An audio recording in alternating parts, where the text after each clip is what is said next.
defenders. We are defenders of Zion. We are the defenders. Yeah. We are the defenders. We are defenders of Zion. We are the defenders. We are defenders of Zion. This class right here is for unbelief. This class right here is for you and me. This class right here means everything. Everything that an Israelite needs to be. This class right here is for unbelief. This class right here is for you and me. This class right here means everything. Everything that an Israelite needs to be. No one told us life could get this hard. Everybody failed except the Lord. When I feel like I ain't coming through, I see these issues don't apply to you. Had to change my path, change my ways. All of this heart attack don't last always. The most High make us kings to serve as slaves. I'ma be an Israelite to the grave. We are the defenders. We are defenders of Zion. We are the defenders. Yeah. We are the defenders. We are defenders of Zion. We are the defenders. We are defenders of Zion.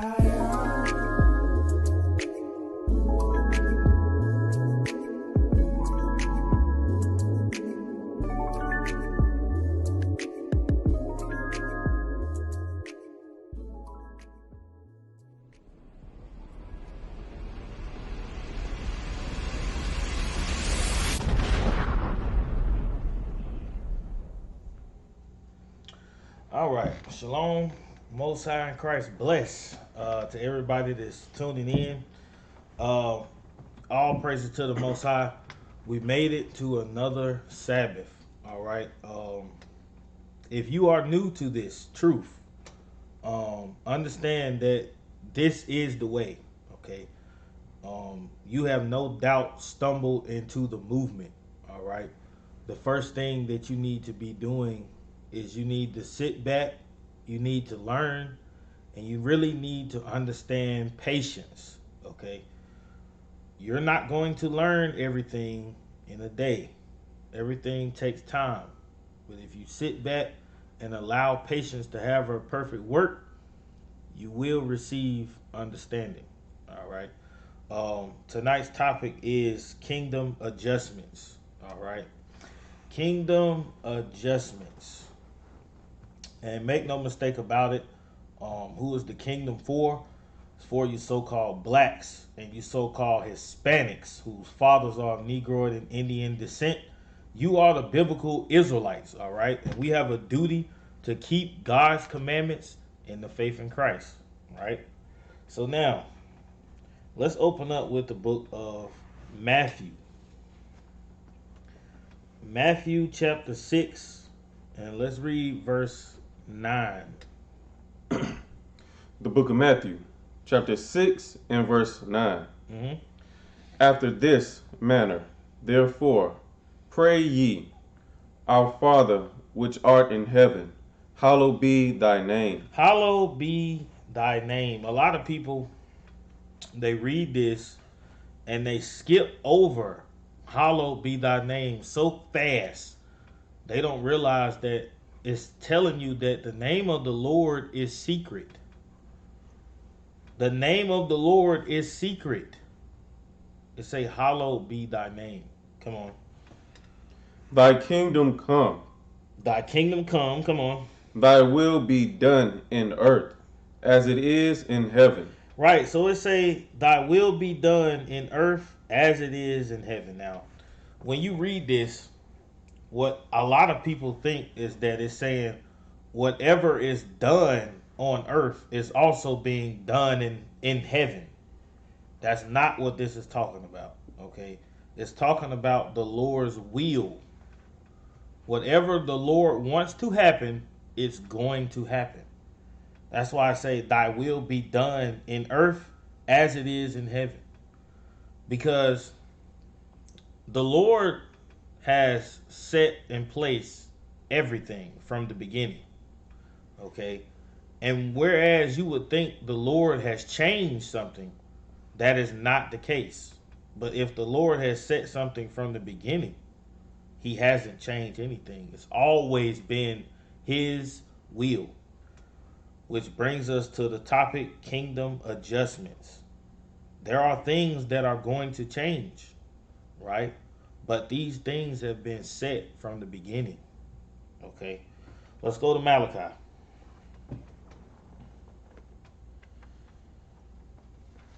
Malachi chapter 3. And let's read verse 6. The book of Malachi, chapter 3, and verse 6. Mm-hmm. For I am the Lord, I change not. Therefore, ye sons of Jacob are not consumed. So, make no mistake about it, the Lord does not change. Okay? The Lord does not change. Okay? That's the first thing you have to understand. And you know, this whole thing where people try to find contradictions in the Bible, listen, the Bible has no contradictions. The Bible has no mistakes. The only contradiction is in your understanding. If you see something in the Bible and you don't understand it, it's not the Bible's fault. It's not the Lord's fault that you don't have understanding. It's your fault. But instead of you being hasty, you need to sit back and possess patience and learn. Okay? Let's go to Psalms 89.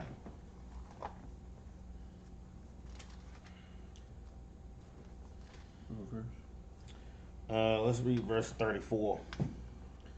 The book of Psalms, chapter 89, and verse 34. Mm-hmm.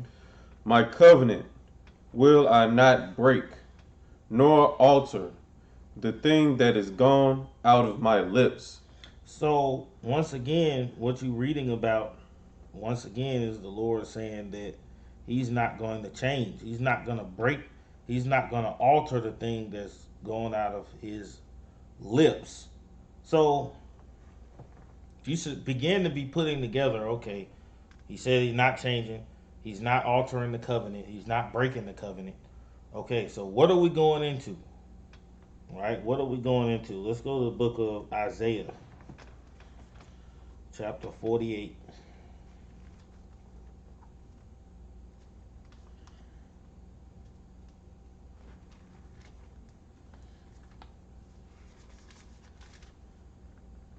Verse 3.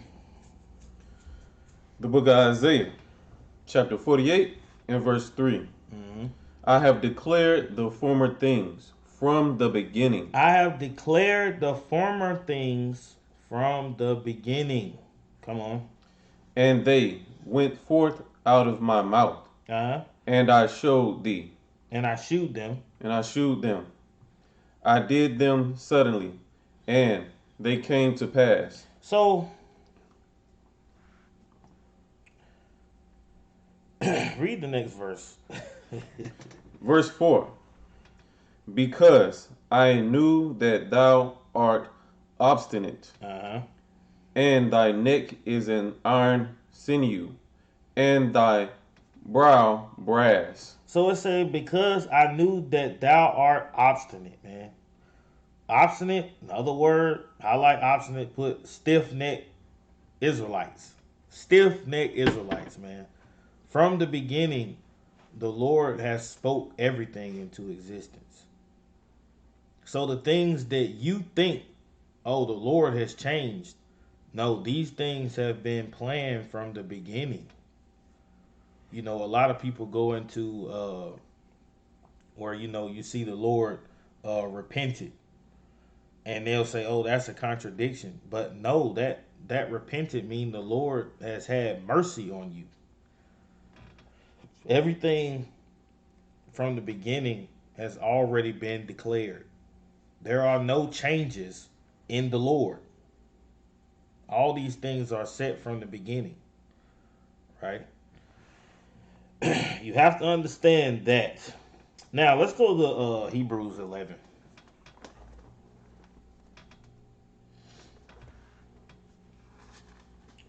Hebrews chapter 11. And let's read verse 1. The book of Hebrews, chapter 11 and verse 1. Mm-hmm.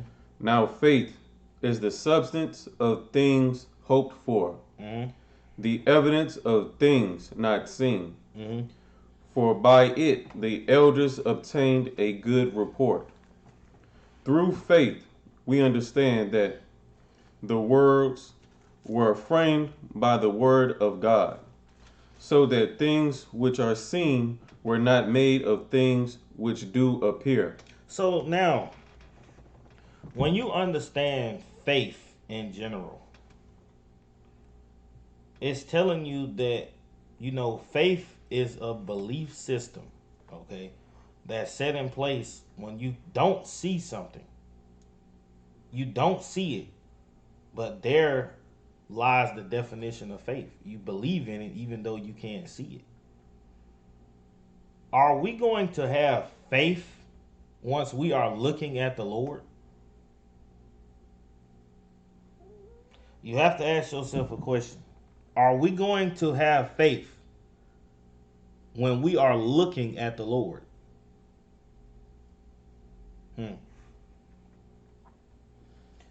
You have to ask yourself that question, right? Let's go to Hebrews chapter 8. Still in Hebrews. Let's go to chapter 8. And let's read verse 8. The book of Hebrews, chapter 8 and verse 8. Mm-hmm.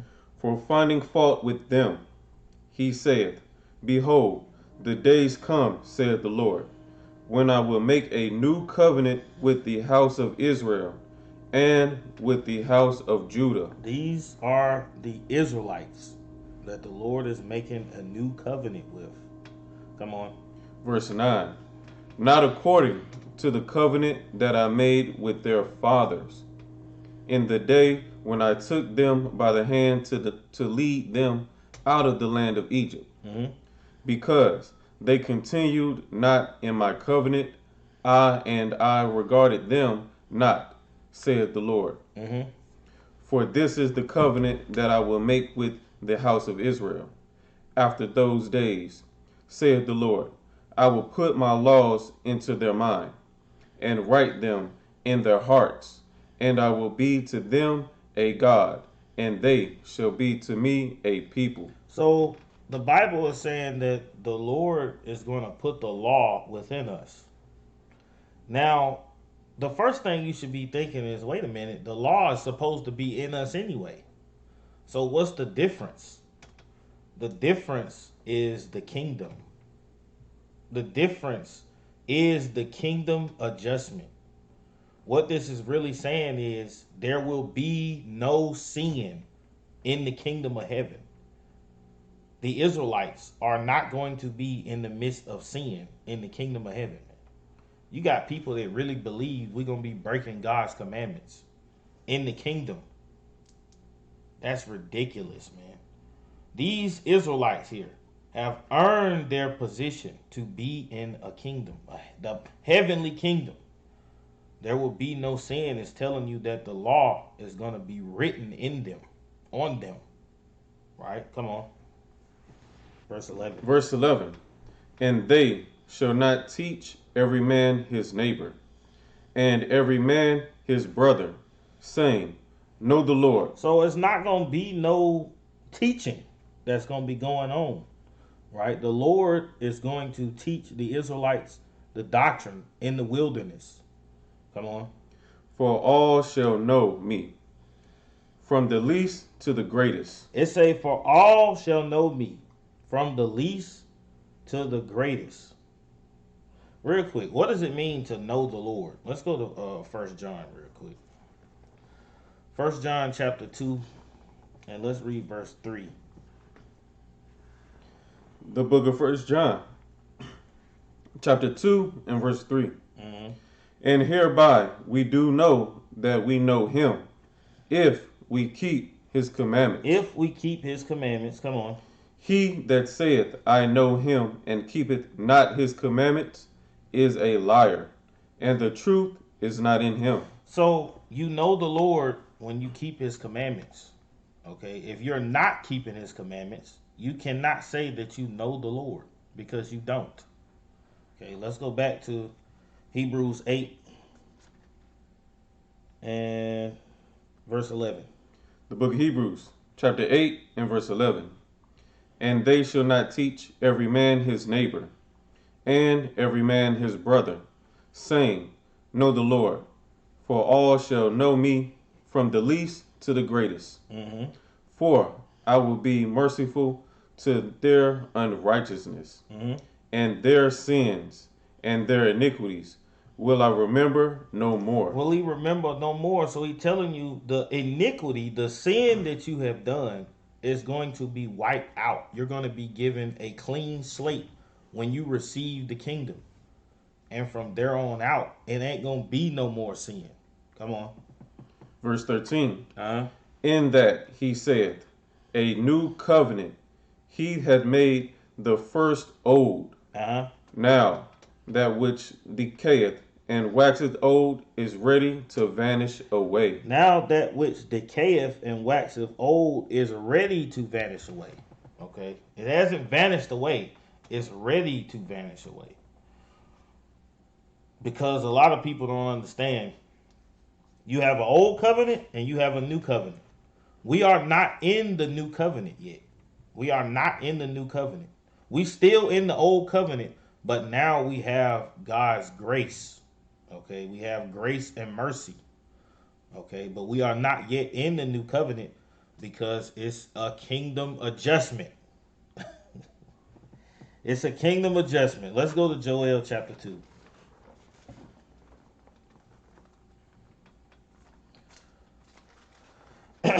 Joel chapter 2.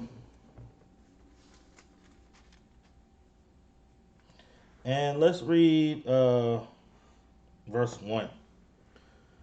The book of Joel, chapter 2 and verse 1. Mm-hmm. Blow ye the trumpet in Zion, Mm-hmm. and sound an alarm in my holy mountain. Let all the inhabitants of the land tremble.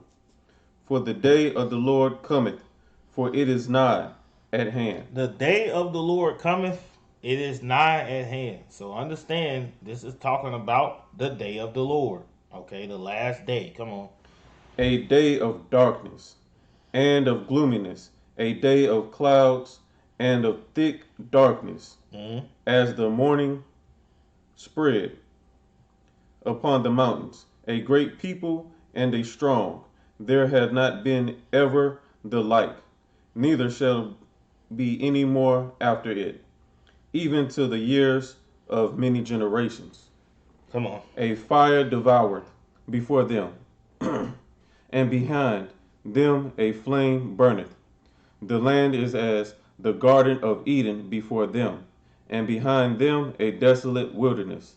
Yea, and nothing shall escape them. Nothing shall escape them. So we discussing the day of the Lord. When the Lord returns, it's going to be war. It's going to be destruction.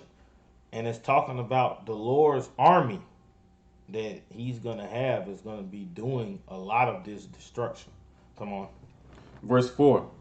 The appearance of them is as the appearance of horses, Uh-huh. and as horsemen, so shall they run. So shall they run. So when you think about horses, you think about trampling over things. You think about a mighty sound when they come, man. This army, this 144 is nobody to play with. Okay, come on. Like the noise of chariots on the tops of mountains shall they leap, like the noise of a flame of fire that devoureth the stubble, as a strong people set in battle array. Set in battle array. So it's a reason that we went here. It's a reason we discussing this. Come on. Before their face the people shall be much pained. All faces shall gather blackness. All faces shall gather blackness, man. You see this army, you're going to be afraid. Come on. They shall run like mighty men. Uh-huh. They shall climb the wall like men of war. Uh-huh. And they shall march every one on his ways. Uh-huh. And they shall not break their ranks. They shall not break their ranks. Now, if it's going to be sin, even after you receive the kingdom, why is it saying that the 144 is not going to break their rank? That means they're not breaking the commandment. They are set in order to do whatever the Lord asked them to do, man.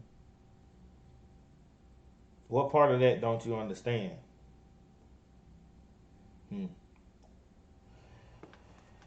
Real quick, let's go to Sirach. Let's go to the book of Sirach, chapter.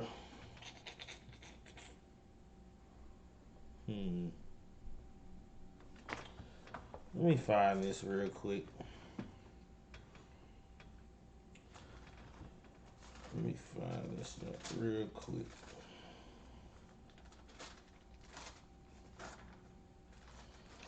Because when you think about the people that the Lord has set in place, man, let's go to chapter 39.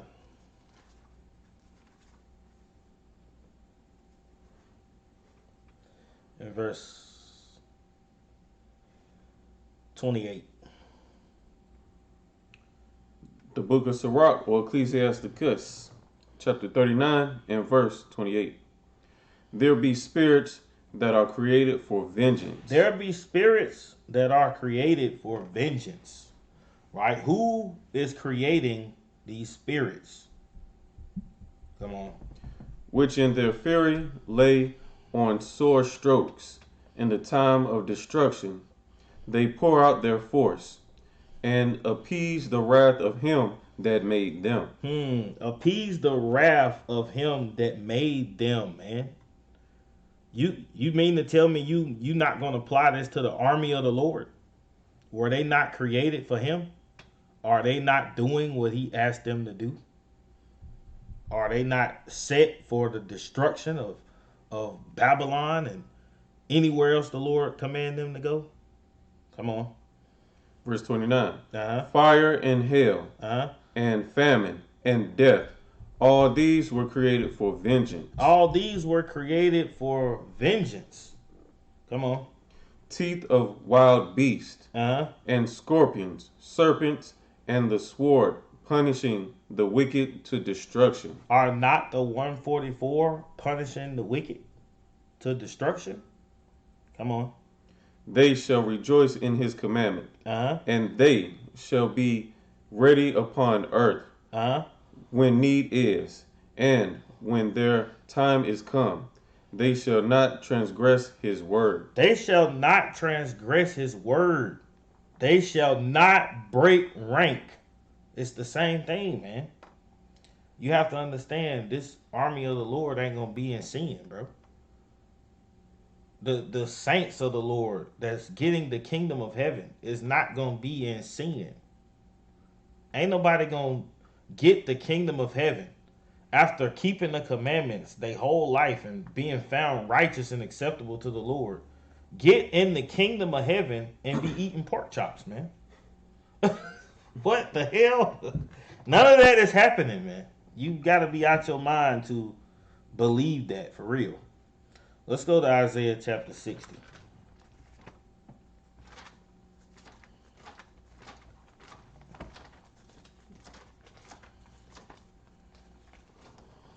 Isaiah chapter 60. And let's read verse 21. The book of Isaiah, chapter 60 and verse 21. Thy people also shall be all righteous. Thy people shall be all righteous. Read that from the top. Thy people also shall be all righteous. No, some of them going to be wicked. Thy people also shall be all righteous. They shall inherit the land forever. The branch of my planting, the work of my hands, that I may be glorified. It say that thy people also shall be all righteous, man. This is a kingdom adjustment. Ain't gonna be no sin in the kingdom of heaven. Believe that. You can read the next verse. Verse 22. A little one shall become 1,000, A little one shall become 1,000. It's going to be very fruitful, like the scriptures say. Be fruitful and multiply. Come on. and a small one, a strong nation. Mm-hmm. I, the Lord, will hasten it in his time. I, the Lord, will hasten it in his time. So you have to understand, birth is going to be different as well. Children are going to be different as well. This is another thing that's being adjusted. Okay, the Lord said it from the beginning, so the Lord ain't changing. But this is something that was ordained from the jump, and is now coming to pass. It's all prophecy. You're reading it right here, right? Let's go to chapter 65. Isaiah 65.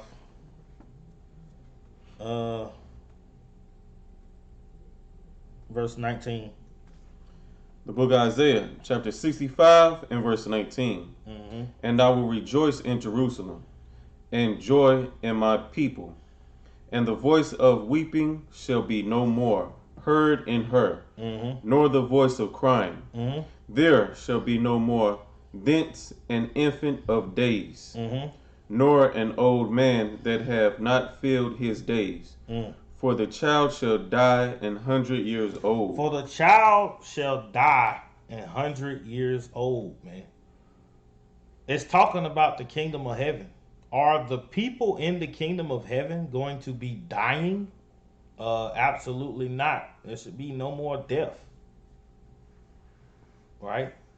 But what it's showing you is when they say a child shall die 100 years old, it's showing you that the age of an adult is being adjusted. Whereas right now, you're an adult when you're 20 years old. But in the kingdom, you become an adult at 100 years old. That's what it's showing you. A child is dying at 100 years old. Come on. But the sinner, being 100 years old, shall be accursed. But a sinner being 100 years old shall be accursed.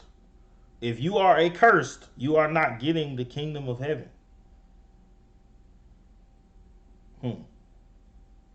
Let's go to 2nd Esdras chapter 6.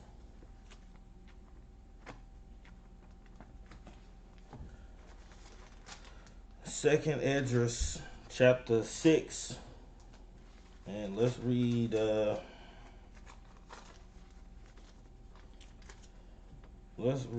verse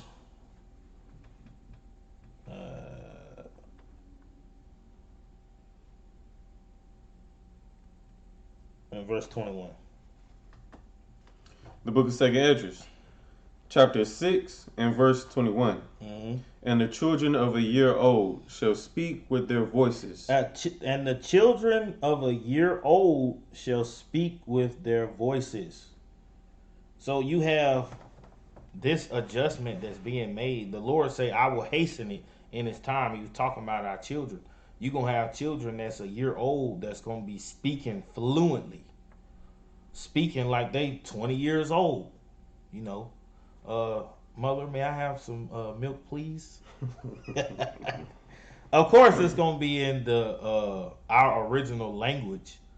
But the fact of the matter is, they're going to be talking. Our children are going to be very intelligent. That's why the Lord said He's going to hasten this in his time. That's an adjustment. All right, come on. The woman with the child shall bring forth untimely children of 3 or 4 months old, and they shall live and be raised up. And they shall live and be raised up, man. This is going to be a very fruitful kingdom. These children are going to be very intelligent. They're going to be coming out of the womb with already the knowledge of 4 or 5 months old, man. You have to understand that this is not a change. It's an adjustment. Let's go to Revelation 21 and 4.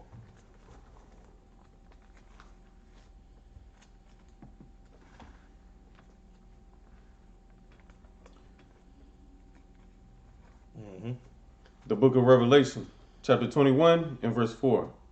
And God shall wipe away all tears from their eyes. God shall wipe away all tears from their eyes, man. When you read this, it should bring you a sense of comfort to realize there is an end to your sorrow. There is an end to your tears. This stuff ain't lasting forever. Come on. And there shall be no more death. There shall be no more death, man. You got folks that really believe that we gonna be dying in the kingdom of heaven. Bro, this is the kingdom of heaven right here that we reading about. It said there shall be no more death. No, brother, we gonna be dying. Read that from the top. And God shall wipe away all tears from their eyes. And there shall be no more death. Come on.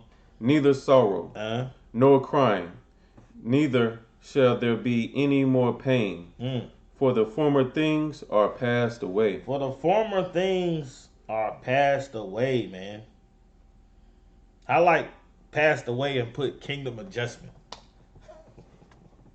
That's what we talking about, man. These things were ordained from the beginning.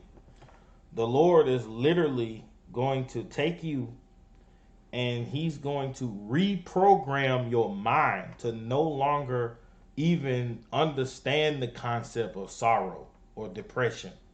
None of that stuff is going to be able to affect you in any way. It's going to be completely wiped out. But the problem is, if you know that the Lord is going to do this, why don't you trust him now? Why don't you understand that he can affect and change these things now when you send up your prayers? This is why we have, you supposed to have faith. But when the Lord does this, you no longer have the need for you to believe, because it's going to be done. You already received your reward. That's what this whole class is about. It's about understanding these things that are being adjusted. These are great things that are being adjusted. These things are for your good, man. All right, let's go to chapter 7. Revelation chapter 7 and verse 17. The book of Revelation, chapter 7 and verse 17. For the Lamb which is in the midst of the throne shall feed them, and shall lead them unto living fountains of waters. Notice that, this is talking about the kingdom of heaven, and it's still calling Christ the Lamb. That means that in the kingdom of heaven, Christ is still our sacrifice. Ain't gonna be no animal sacrifice in the kingdom of heaven. We still have the Lamb. You gonna sacrifice a lamb in front of the Christ? For what? For your sin? Come on, man. Come on, man. Is that it on that? No. And God shall wipe away all tears from their eyes. God shall wipe away all tears from their eyes, man. When they say wipe away, that means that there's going to not be any more crying. It's over with. That is completely done away with. You're not going to be crying in the kingdom of heaven. Even the things that you can't even imagine, those are the things that you're going to have in the kingdom. You don't even truly know your heart's desire. You can't even fathom what that really means. You don't know what you really desire. Let's go to John 14.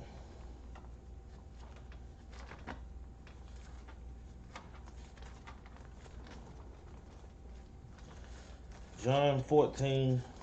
Let's read verse 1.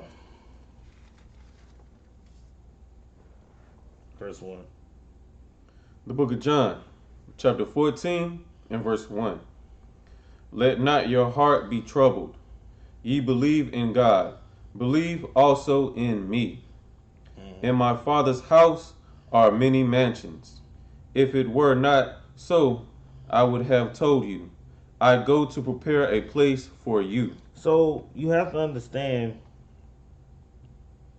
when he talking about many mansions here, this ain't talking about big houses that you own, but this is talking about, I don't want to give him too much into it. I'm just gonna say different places that you never even thought of. The Lord is going to allow you to reside in.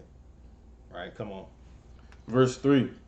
And if I go and prepare a place for you, I will come again and receive you unto myself, that where I am, there ye may be also. And So it say, and if I go and prepare a place for you, I will come again and receive you. Let's go to Matthew chapter 10. Matthew chapter 10.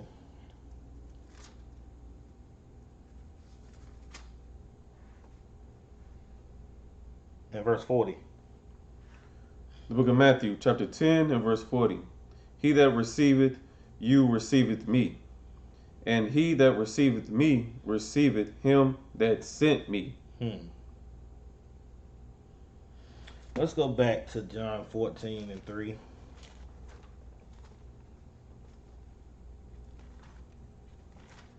The book of John, chapter 14 and verse 3. And if I go and prepare a place for you, I will come again and receive you unto myself, that where I am, there ye may be also. So what you gotta see for real, you gotta understand is we already received. We already received. But see, we have to make our calling and election sure. We already received this, man. If the Lord is preparing this for you, you already received it. You just have to stay diligent and stay patient, endure to the end. But a lot of times what happens is, people get cocky and prideful and think that their spot in the kingdom is secure. But we're not supposed to be doing that. Okay? But understand, the Lord, He already prepared a place for us, man. We can't even begin to imagine what this looks like. Okay? Let's go to 1 Corinthians.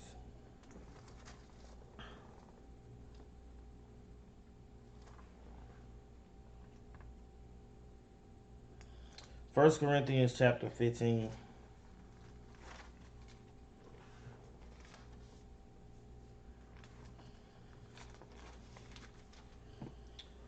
And verse 52. The book of 1 Corinthians, chapter 15 and verse 52. In a moment, in the twinkling of an eye, at the last trump, for the trumpet shall sound, and the dead shall be raised incorruptible, and we shall be changed. For this corruptible must put on incorruption, and this mortal must put on immortality. So, once again, this is talking about the glorified bodies that we are going to receive, okay? Immediately, okay, when we meet the Lord in the air, we are not going to look the same way that we look right now.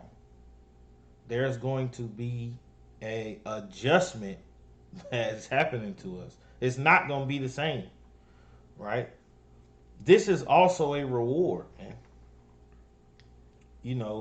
Sometimes, brothers joke about it, working out and stuff. What's the point in doing that if you're going to get a glorified body? But at the end of the day, we read that health is very valuable, right? But this is also a kingdom adjustment. This is not something that's changing. This is something that has been ordained from the beginning. Do you think that the sons of God in the Garden of Eden look the same way that we do?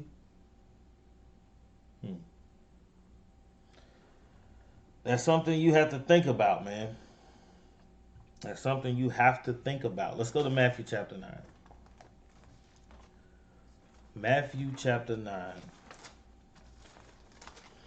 We probably hit this coming up anyway because we got the Day of Atonement coming up. Right? Matthew chapter 9 and verse 14. The book of Matthew, chapter 9 and verse 14. Mm-hmm. Then came to him the disciples of John, saying, Why do we and the Pharisees fast? Oh, but the disciples fast not. So these brothers is asking, why aren't your disciples fasting? Why aren't these are Christ's disciples? They're saying why your disciples ain't fasting. Come on. And Jesus said unto them, Can the children of the bride chamber mourn, as long as the bridegroom is with them? But the days will come, when the bridegroom shall be taken from them, and then shall they fast. When you think about the concept of fasting, you automatically correlate fasting with affliction. You correlate fasting with affliction. So what they're saying is, if we have Christ right here with us, why are we fasting? What's the point in us afflicting if we have the Messiah right here before us? But when he leaves, then we fast. Then we're being afflicted.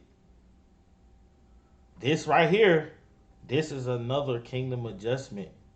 There will be no fasting. We're not going to be keeping the Day of Atonement in the kingdom of heaven, man. What we going to need to atone from? They shall all be righteous. Ain't going to be no sin. There's no need for an atonement. Ain't no need for you to be afflicted when there's no more sorrow. There's no more pain. There's no more tears. How you going to be afflicted in the first place? It's showing you this is just another adjustment that's taking place. Ain't going to be no Day of Atonement in the kingdom of heaven. What you fasting for? You made it. You did it. Understand that. Mark that down. It's just another adjustment. Right, let's go to Joel chapter 3. Because this throws a lot of people off as well. Let's just talk about it, man. Joel chapter 3. And let's read verse 17. The book of Joel, chapter 3 and verse 17. So shall ye know that I am the Lord your God, dwelling in Zion, my holy mountain. Then shall Jerusalem be holy, and there shall no strangers pass through her any more. There shall no strangers pass through her any more. Right? These nations have already broke the covenant. The brotherly covenant is broken. Okay? But in the kingdom of heaven, ain't gonna be no law of the stranger. That's done away with, man. It say that they not gonna pass through her anymore. That mean the only thing that they gonna be useful for is servitude. This is the whole thing about it. And of course the nations have a hardcore bondage that they have to go through for what they done to us. But after that 1,000 years and we in the kingdom of heaven, it's gonna be peaceful, man. Ain't gonna be no more wars. All the slaves that we have, they gonna do their job. You know what I'm saying? They gonna go back to their land, do what they do. But at the end of the day, there has to be an order. Okay? And this is the thing that, people that's not in the truth don't understand. The Lord is the king. And a king has a kingdom. A kingdom has a righteous order that it goes off of. We have that. We have the law. The kingdom of heaven is going to be governed in righteousness, man. Right? There ain't going to be no more law to stranger. Ain't going to be no heathens uh, living next door to you. That ain't the way this whole thing is going to be working. Right? The Israelites are going to rule over these nations with a rod of iron. Right? Let's go to Psalms 51.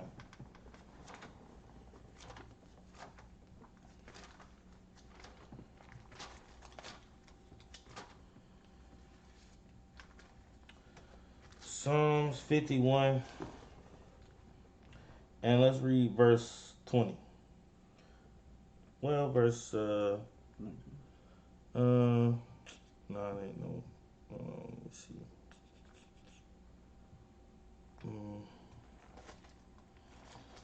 Hold on, let me find this joint. Go to Obadiah 1 and 13. I'm just junking Psalms somewhere. The book of Obadiah, chapter 1 and verse 13. Mm-hmm.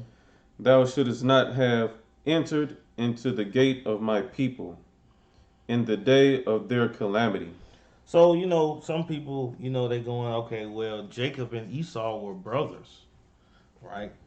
But what this is doing right here is this book of Obadiah is about Edom. It's a judgment, right? And it's naming off the things that they have done that they shouldn't have done, right? Come on. Yea, thou shouldest not have looked on their affliction in the day of their calamity, nor have laid hands on their substance in the day of their calamity. Mm-hmm. Neither shouldest thou have stood in the crossway to cut off those of his that did escape. Mm-hmm. Neither shouldest thou have delivered up those of his that did remain in the day of distress. Come on. For the day of the Lord is near upon all the heathen. The day of the Lord is near upon all the heathen, man. So don't get it twisted. It's telling you what Edom shouldn't have done, but then it's showing you, man, the day of the Lord is near to all the heathen. Come on. As thou hast done, it shall be done unto thee. Mm-hmm. Thy reward shall return upon thine own head. Thy reward shall return upon thy own head, man. Because they done these things, it ain't gonna be no law to stranger. Ain't gonna be no protection. Look, man, you got a judgment coming. We gotta beat your back in. Lord's will. Let's go back to Psalms 55 and 20. Because this is how you break a brotherly covenant in the first place. So you read Edom is saying, thou shouldest not have done this. Thou shouldest not have done that. This is it right here. Psalms 55 and 20. The book of Psalms, chapter 55 and verse 20. Uh-huh. He hath put forth his hands against such as be at peace with him. Uh-huh. He had broken his covenant. He had broken his covenant. The way that you break the covenant is putting forth your hands against such as be at peace with you, man. You broke the covenant. They done that. They killed over 200 million of our people just to conquer this land. Man, a lot of our people don't realize how much destruction and killing this man has done from the beginning. A lot of people really don't see that, man. But this man got a future judgment coming, man.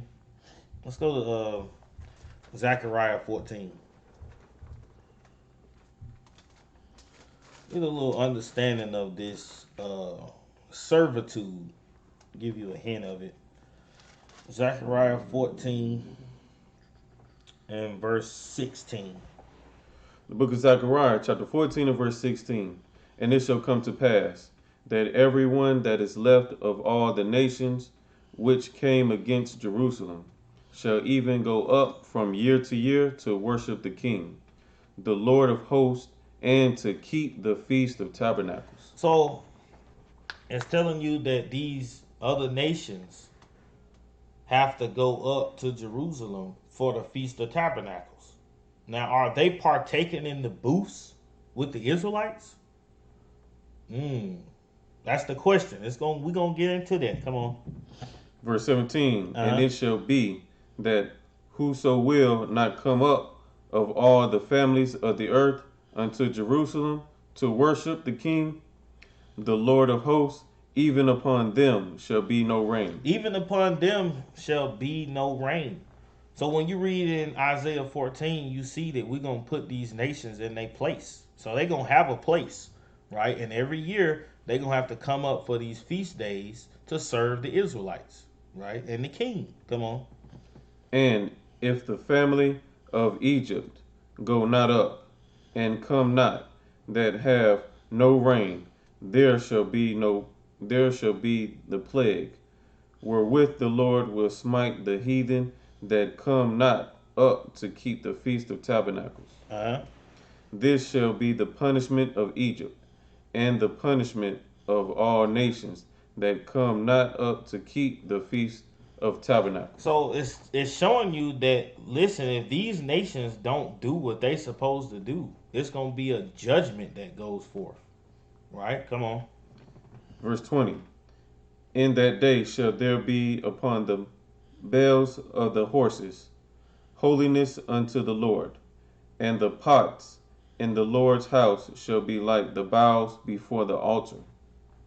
Yea, every pot in Jerusalem and in Judah shall be holiness unto the Lord of hosts, and all they that sacrifice shall come and take of them, and see it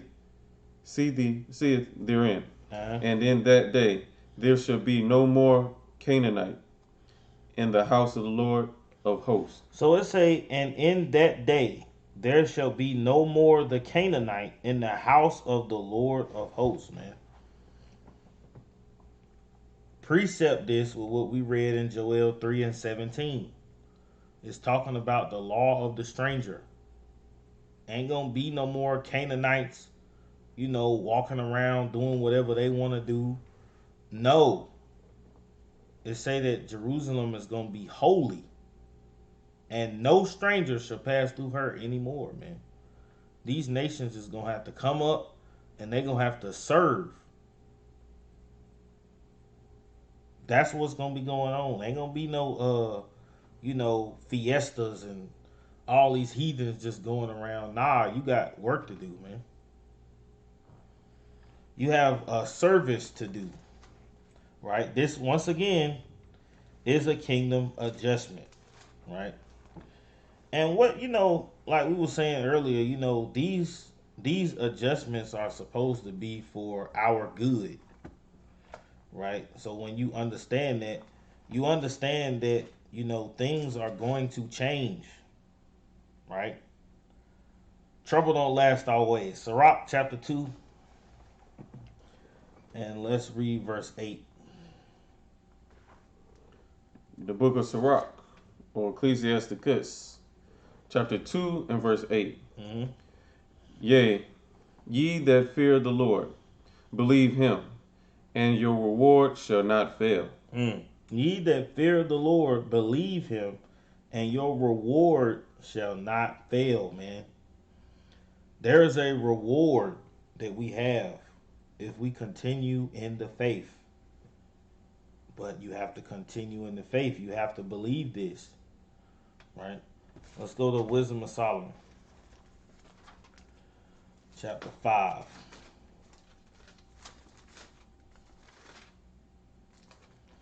And let's read verse 15.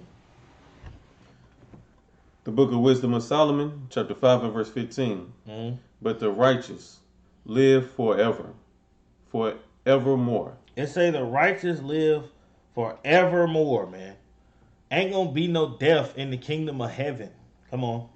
Their reward also is with the Lord. Their reward also is with the Lord, man. He said, I'm preparing a place for you. Come on. and the care of them is with the Most High. Come on. Therefore shall they receive a glorious kingdom, They shall receive a glorious kingdom, man. Come on. and a beautiful crown from the Lord's hand. Mm. For with his right hand shall he cover them, and with his arm shall he protect them. Man, let's go to Revelation 11.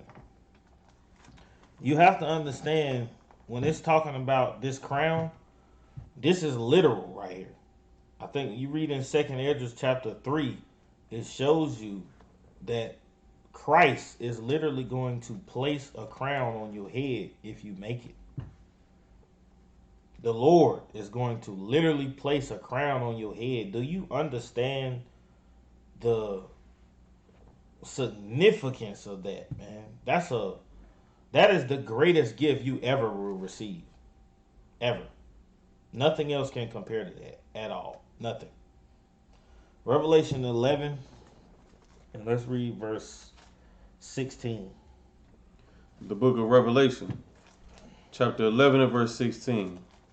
And the 24 elders, which sat before God on their seats, fell upon their faces and worshiped God, saying, We give thee thanks, O Lord God Almighty, which art and wast, and art to come, because thou hast taken to thee thy great power and hast reigned. And the nations were angry, and thy wrath is come, and the time of the dead that they should be judged, and that thou shouldest give reward unto thy servants the prophets. There it is, man. Give reward unto thy servants the prophets. Come on. And to the saints, and them that fear thy name, small and great, and shouldest destroy them which destroy the earth. Come on. And the temple of God was opened in heaven, and there was seen in his temple the ark of his testament. And there was seen in his temple the ark of his testament, man. You have to understand that ark is Christ, man. Another word for it, when you read in Wisdom of Solomon, is the wood. It shows you who that is. This is the reward that we have for doing God's will. All right. This is why you read it say that thy will be done in earth as it is in heaven. Meaning, because you've done the Lord's will in earth, you're going to receive this glorious kingdom. But if you faint, then your strength is small and you get nothing. So keep in mind while we doing this, man. We doing this for the reward. We doing this because we want the kingdom. Right? The book of Acts, chapter 5 and verse 29. The book of Acts, chapter 5 and verse 29.